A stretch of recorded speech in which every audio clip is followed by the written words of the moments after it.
मी सपना. मी भाड्याच्या घरात राहते. दैनंदिन जे आयुष्य आहे ते छोट्या-छोट्या व्हिडिओद्वारे तुमच्यासोबत शेअर करत असते. फॉलोअर्सची संख्या पाहता तुम्हाला असं वाटत असेल की मी सोशल मीडियावर नवीन आहे आणि मी आत्ताच काम करायला सुरुवात केली. खरं सांगू का, मी 5 वर्ष आधीच माझं चॅनल सुरू केलं होतं आणि त्याच्यावर व्हिडिओ टाकायला देखील सुरुवात केली होती. 2000 सबस्क्रायबर झाले होते आणि माझं वॉच टाईम पूर्ण होऊन माझं चॅनल मॉनिटाईज पण झालं होतं. पण काही प्रॉब्लेम झाले, मी डिमोटिवेट झाले आणि माझं ते चॅनल बंद झालं. मधल्या काळात 2-3 वर्ष मी एकसारखी दुसरीकडे जॉब केली आणि कामात एवढी बिझी राहिली की मला मोबाईल चालवायला आणि व्हिडिओ बनवून टाकायला वेळ मिळत नव्हता. काम करत होती, त्या कामातून मला महिन्याला पैसे भेटत होते. पण माझी आवड जी होती, माझा जो छंद होता तो कुठेतरी मागं पडला होता. मागच्या वर्षी मला स्वतःलाच अशी जाणीव झाली आणि माझ्या दीदीने पण मला मोटिवेट केलं की तुला आवड आहे तर तू पुन्हा स्वतःचं YouTubeवर, Instagramवर चॅनल सुरू कर आणि काम करायला सुरुवात कर.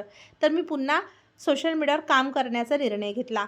डेली ते अपलोड करते. सध्या फॉलोवर कमी आहे, पण मला विश्वास आहे एक दिवस नक्कीच माझे फॉलोवर वाढतील.